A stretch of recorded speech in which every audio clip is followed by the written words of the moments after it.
ये मुकाबला है जी इंडिया पाकिस्तान का और ये महामुकाबला समझा जाता है। इस बार टूर्नामेंट है जी एशिया कप का, तो भाई मजा आने वाला है। जरा इस वीडियो में भी आप लोगों को बताते हैं कि हमने कुछ धमाका खेज कर लिया है। हमने सोचा कि भाई इंडिया पाकिस्तान के स्क्वाड का क्यों ना मिल के स्वॉट एनालिसिस करें एक साथ। तो चलिए हम जरा स्टार्ट कर लेते हैं भैया इंडिया पाकिस्तान के स्क्वाड का स्वॉट एनालिसिस, जो कि एशिया कप का स्क्वाड है। चलें भाई हम स्टार्ट कर लेते हैं जरा पाकिस्तान क्रिकेट टीम से। ओहो बिस्मिल्लाहिर्रहमानिर्रहीम, अस्सलाम वालेकुम, welcome back to Subhan speaks. I hope you all guys are super fine and shine. तो भाई सबसे पहले जरा पाकिस्तान के स्क्वाड के बारे में बता देते हैं, क्योंकि हाल फिलहाल में 2 चेंजेस हुए हैं पाकिस्तान के स्क्वाड में। भाई आसिफ अली पाकिस्तान क्रिकेट टीम की तरफ से खेलेंगे, बाबर आजम होंगे, फ़खर जमान होंगे, हैदर अली होंगे, खुशदिल शाह, इफ्तिखार अहमद होंगे, मोहम्मद अब्बास, शादाब खान और उनके साथ साथ मोहम्मद रिजवान होंगे। भाई हारिस रऊफ होंगे, हसन अली की जो है ना धमाकेदार एंट्री हुई है, मोहम्मद हसनैन की एंट्री हुई है, नसीम शाह होंगे, शाहनवाज थानी और उस्मान कादिर होंगे। ये तो भाई पाकिस्तान क्रिकेट टीम का स्क्वाड था ना। चलें आए जरा हम लोग स्वॉट एनालिसिस करते हैं। स्वॉट एनालिसिस का क्या मतलब?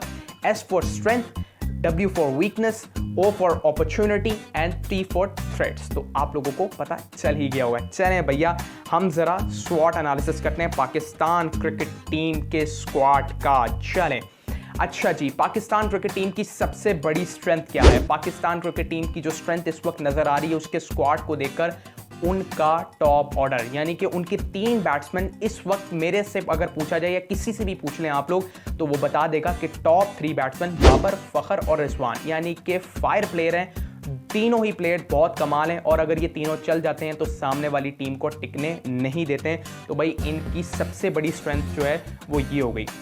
उसके बाद अगर हम देखा जाए तो उनके पास लॉट्स ऑफ पावर हिटर्स, यानी कि पावर हिटर्स बहुत सारे इस दफ़ा जो है ना इन्होंने एशिया कप में ऐड किए हैं। और भाई आपको T20 क्रिकेट में अगर पासा पलटना है तो पावर हिटर्स की बहुत ज़रूरत पड़ती है। तो इनके पास पावर हिटर्स बहुत सारे हैं, जिसमें खुशदिल शाह हैं, आसिफ अली हैं, इफ्तिखार अहमद हैं, हैदर अली हैं। वो भाई कितने सारे पावर हिटर्स नहीं हैं यार। मैं कहता हूँ एक दो और डाल के फैक्ट्रियाँ डाल लो। तो भाई 4 पावर हिटर्स इन्होंने जो है ना वो ज़बरदस्त किस्म के ऐड किए हैं। और अगर नंबर 3 पर इनकी स्ट्रेंथ को देखा जाए तो भाई UAE की कंडीशंस। तो भाई UAE की कंडीशंस में अगर देखा जाए तो ये तो घर समझ के खेलते हैं, ऐसा लगता है कि इनका घर ही है, क्योंकि UAE की कंडीशंस को समझते हैं कि जैसे अपने घर में ही जो है ना वो बारी खेल रहे हैं, अपने घर में दूसरी टीम को बुलाकर खेल रहे हैं। यानी कि 17 मैचेस 2016 से लेकर अब तक खेले और उसमें जनाबे वाला 1 मैच सिर्फ आ रहा है, वो ऑस्ट्रेलिया से सेमीफाइनल आ रहा था वर्ल्ड कप में। यानी कि 16 मैचेस इस टीम ने UAE की कंडीशंस में जीत लिए हैं। तो इससे ज़्यादा बेहतरीन स्ट्रेंथ और क्या हो सकती है भाई? अब वीकनेस भी तो होगी ना। चलें वीकनेस की तरफ चलते हैं। भाई चांद भी जो है वो भी दागदार होता है, उसमें भी जो है ना वो कोई बेदाग नहीं होता। तो इस टीम में भी जो है ना वीकनेस होंगी और वीकनेस मुझे ज़रा ज़्यादा दिख रही हैं। वीकनेस क्या है? Lacking in middle order. Middle order में बैट्समैन नहीं है कोई भी, इनफैक्ट के मिडल ऑर्डर है ही नहीं ना। सबसे बड़ा मसला मिडल ऑर्डर है ही नहीं। यानी कि आप हैदर को मिडल ऑर्डर में खिलाओगे, आप खुशदिल को खिलाओगे, आप इफ्तिखार को खिलाओगे, आप आसिफ अली को खिलाओगे। ये वो प्लेयर्स हैं जो कि फिनिशर हैं, जो कि लोअर ऑर्डर का हिस्सा हो जाते हैं, यानी कि मिडल ऑर्डर का लास्ट और लोअर ऑर्डर का शुरू। तो ये वो प्लेयर्स हैं। तो माजरत के साथ कि ये प्लेयर्स जो है ना वो तो हिस्सा नहीं होने थे मिडल ऑर्डर के लिए। आपको मिडल ऑर्डर में कुछ और पिक करना चाहिए था, जो कि चीफ सेलेक्टर साहब ने नहीं किया। वो लैपटॉप लेके बैठते हैं, उनकी अपनी मर्जी।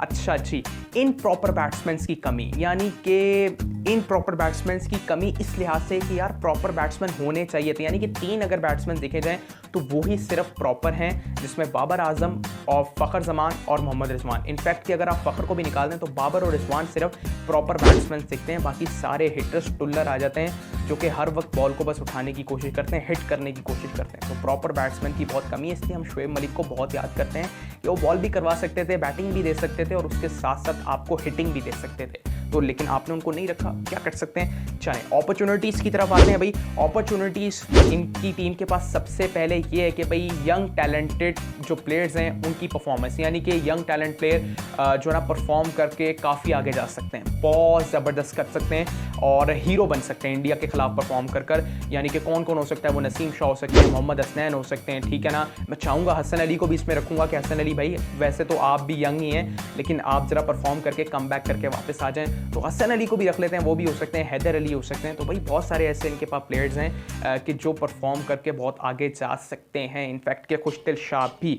ओके, तो अगर दूसरी अपॉर्चुनिटी के बारे में बात की जाए तो वही सुइटेबल कंडीशन। भाई दुबई की पिचेस हैं, यूए की कंडीशन है, आपको काफ़ी ज़्यादा सूट करती हैं। एशिया कप जीतने का इससे ज़्यादा बेहतर मौका आपको कहीं और नहीं मिल सकता।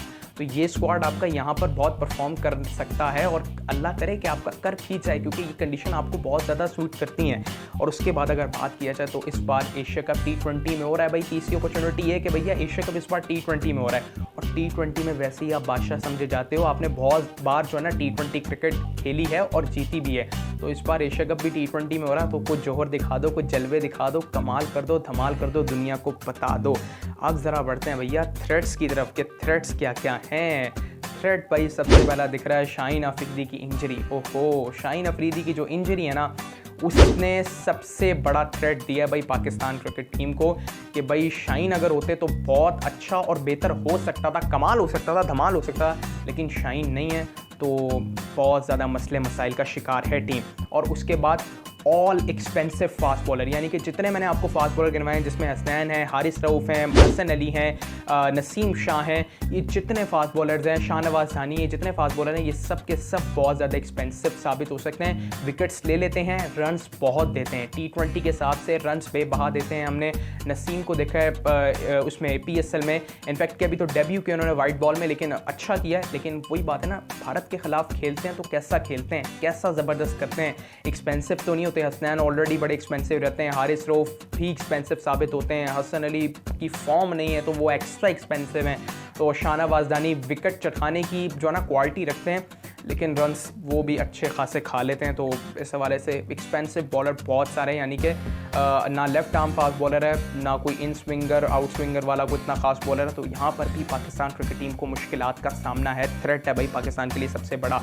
और उसके बाद है जी, इस साल हमने T20 मैच कोई एक के अलावा खेला ही नहीं, यानी कि T20 मैच की अगर बात की जाए तो हमारी प्रिपरेशन ही नहीं है इस साल। हमने सिर्फ एक मैच ऑस्ट्रेलिया के खिलाफ खेला है और वो एक मैच हमने हार दिया, यानी कि जनवरी से लेकर अब तक हमने कोई T20 मैच इस साल जो है वो खेला ही नहीं है। तो भाई प्रिपरेशन कहाँ से होगी, तो ये भी हमारे लिए सबसे बड़ा थ्रेट साबित हो सकता है। अब ज़रा हम बात कर लेते हैं जी भारत के बारे में। तो ये पाकिस्तान की सारी जो ना अपॉर्चुनिटीज़, थ्रेट्स और वीकनेस एंड मैंने आप लोगों को स्ट्रेंथ के बारे में आगाह कर दिया। अब ज़रा भारत के बारे में चलते हैं क्विकली ऑन भारत के स्क्वाड पर भी एक नज़र डाल लेते हैं कि भाई भारत के पास कमाल, लाजवाब राहुल, रोज सुपर हिटमैन शर्मा, श्रेयस अय्यर, सूर्य कुमार यादव, विराट कोहली, अक्षर पटेल, दीपक हुडा, हार्दिक पांड्या, रविंद्र जडेजा, दिनेश कार्तिक, ऋषभ पंत, अर्शदीप सिंह, आवेश खान, भुवनेश्वर कुमार, दीपक चाहर, ठीक है, रवि बिश्नोई, अर्शदीप सिंह और रवि अश्विन। तो भाई ये भारत क्रिकेट टीम का स्क्वाड है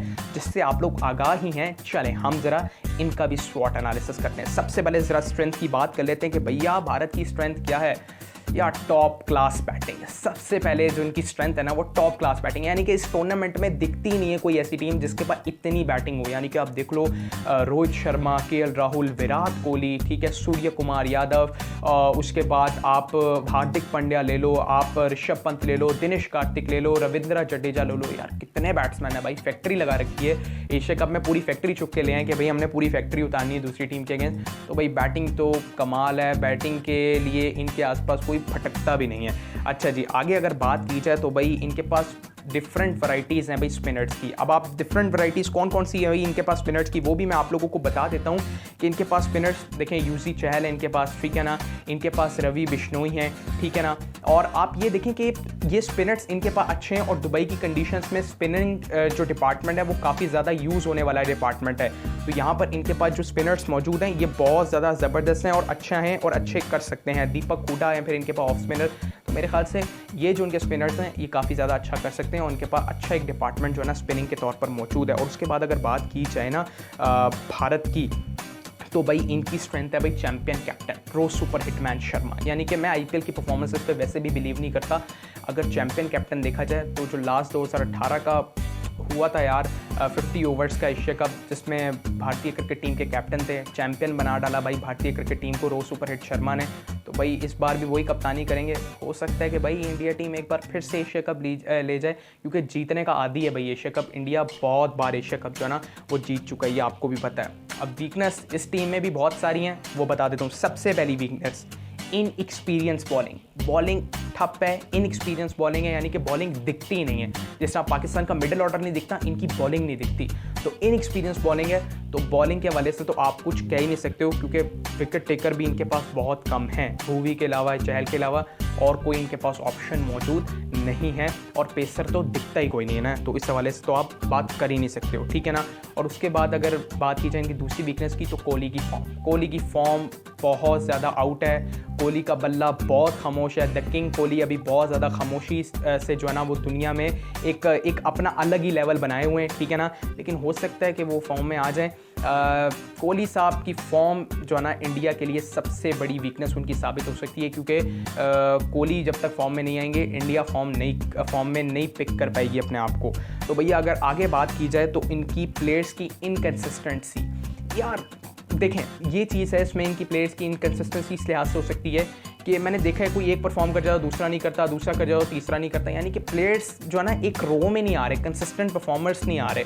तो इसमें 2-3 भी आते हैं तो हम कंसिस्टेंसी कह लेते हैं, लेकिन वो 2-3 भी इनके जो है ना नहीं आ रहे। अब कमाल लाजवाब राहुल इंजरी के बाद आ रहे हैं, तो एक उनका भी कह सकते हैं। लेकिन जो मैंने आपको बताया कि इनकी इनकन्सिस्टेंसी जो है ना ये बॉस इनको थोड़ा सा लैग करवा सकती है। अब मैं ऋषभ पंत के बारे में बात कर रहा था, दिनेश कार्तिक की फॉर्म लगी हुई है, अब देखते हैं उन दोनों में भी टाकरा होगा, ये किसको खिलाते हैं। तो ये इनकन्सिस्टेंसी है। रो सुपर हिट शर्मा की भी अगर बात की जाए तो वो सारे मामला जो है ना इनके हैं जो कि इनको लैग करवाते हैं। अब ज़रा इनके पास बात कर लेते हैं अपॉर्चुनिटीज़ की, क्या क्या अपॉर्चुनिटीज़ हैं। भाई यंग टैलेंटेड जो है ना इनके पास प्लेयर्स हैं बहुत सारे, जो उनके सेलेक्टर्स ने शामिल किए हैं वो यंग टैलेंटेड प्लेयर्स हैं, जिसमें भाई अक्षर पटेल हो सकते हैं, ठीक है ना, जिसमें भाई रवि बिश्नोई हो सकते हैं, जिसमें आप यूजी चहल को लिख लो। इनफैक्ट के वो तो है एक्सपीरियंस है, लेकिन आप उसको लिख सकते हो। यूजी चहल हो सकते हैं, अर्शदीप सिंह हो सकते हैं, दीपक हुड्डा हो सकते हैं। तो भाई ये ऐसे प्लेयर्स हैं जो कि इनके पास यंग हैं और इनके पास अपॉर्चुनिटी है वर्ल्ड कप में पाकिस्तान के अगेंस्ट परफॉर्म करके हीरो बनने की। तो सूर्य कुमार यादव तो ऑलरेडी वो तो एक्सपीरियंस बन चुके हैं, ज़बरदस्त कर रहे हैं, उनके बारे में बात करने की जरूरत ही नहीं है। और भाई फिर इनके पास एक और अपॉर्चुनिटी है लास्ट ईयर का रिवेंज लेने का, यानी कि बदला लेने का। लास्ट ईयर जो उनकी टीम इन्हीं ग्राउंड्स में जो है ना वो मुकम्मल तौर पर लैग कर रही थी, मुकम्मल तौर पर तबाही का शिकार हो गई थी, यानी कि परफॉर्म कर ही नहीं रही थी, मैचेस हार रही थी, 2 बड़ी टीम से, पाकिस्तान से, न्यूजीलैंड से हार गई थी। तो इस बार इनके पास बहुत बड़ी अपॉर्चुनिटी है कि इसी ग्राउंड में अपनी बदला जो है ना वो एशिया कप में पाकिस्तान क्रिकेट टीम से इनफैक्ट कम से कम ले सकते हैं। और उसके बाद अगर देखा जाए इनके पास अपॉर्चुनिटी क्या है, कोहली के पास अपॉर्चुनिटी है भाई पाकिस्तान के अगेंस्ट फॉर्म में आना। भाई कोहली का रिकॉर्ड थी पाकिस्तान के खिलाफ बहुत सारे, यानी कि कुछ चले ना चले कोहली चल जाता। लास्ट मैच में भी आपने देखा वो 50+ कर गया था, कोई नहीं चल रहा था, तो आके कोहली ने कहा कि मैं ही चलूँगा और मैं फिर जो है ना अपनी टीम के लिए थोड़ा स्टैंड लूँगा, यानी कि 151 अगर किया है तो वो फिर मेरी बदौलत ही होना चाहिए। तो भाई कोहली भी चल जाता है इनके, तो आप लोग ये देख लें कि ये भी इनके पास बड़ी अपॉर्चुनिटी है। थ्रेट्स के बारे में आप लोगों को बता देते हैं, नो बुमराह, नो हर्षल पटेल। तो थ्रेट इनके लिए सबसे बड़ा ये है कि भाई इनके मेन फास्ट बॉलर ही नहीं है, शैमी को इन लोगों ने सेलेक्ट नहीं किया, तो ये इनका सबसे बड़ा थ्रेट इनके लिए शामिल हो सकता है। जो कि मैंने आपको बताया कि वीकनेस जो है ना बॉलिंग की है सबसे ज़्यादा। बॉलिंग नहीं है तो फिर भाई आप बॉलिंग से टूर्नामेंट जीतते हो, आप बॉलिंग नहीं है तो आप नहीं जीत पाओगे। अच्छा जी, दूसरा बड़ा थ्रेट इनके लिए हो सकता है आफ्टर टॉप 3 अर्ली विकेट्स, उसके बाद पूरी टीम ही जो है ना वो ठप हो जाती है, पूरी टीम ही तबाही का शिकार हो जाती है, मतलब कि पूरी टीम ही स्मैश्ड हो जाती है। तो जो इनके टॉप ऑर्डर के जो टॉप 3 बैट्समैन है, बेशक बैटिंग एंड तक है, लेकिन टॉप 3 बैट्समैन का परफॉर्म करना कंपलसरी है, ज़रूरत है उसके, वो नहीं करेंगे बाकी टीम नहीं करेगी।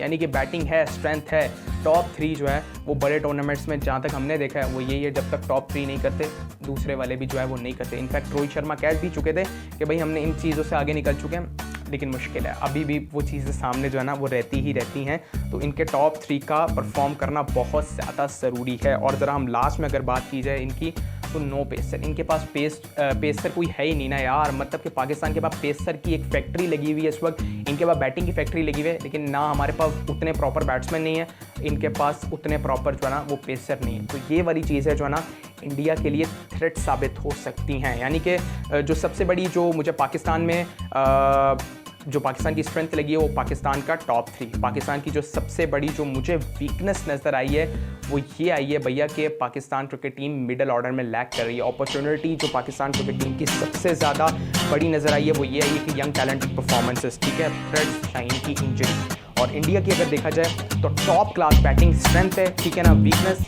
इनएक्सपीरियंस बॉलिंग, ठीक है, अपॉर्चुनिटीज इनकी भी यही बल्कि कोहली का फॉर्म में वापस आना इनकी सबसे बड़ी अपॉर्चुनिटी ये हो सकती है, और पाकिस्तान के अगेंस्ट मैच जीतना, लास्ट ईयर का बदला ले लेना, और थ्रेट इनके लिए ये हो सकता है कि भाई बुमराह जो है ना वो नहीं है, अक्षर पटेल नहीं है, पेसर इनके पास कोई नहीं है, ठीक है ना, और अगर इनका टॉप 3 बिखर जाता है तो पूरी टीम बिखर जाएगी। इतना मुझे यकीन है कि टॉप 3 का परफॉर्म करना भारत के लिए बहुत ज़्यादा जरूरी है। ले दोस्तों, इंशाल्लाह आप लोगों से नेक्स्ट वीडियो में मुलाकात होती है। वीडियो को लाइक, चैनल को सब्सक्राइब कर लें, और पाकिस्तान भारत का मुकाबला आने वाला है भाई, मज़ा आ जाएगा, कमाल हो जाएगा, धमाल हो जाएगा, हम तो बड़ा मज़ा करने वाले हैं। नेक्स्ट वीडियो में मिलते हैं, अल्लाह हाफ़िज़।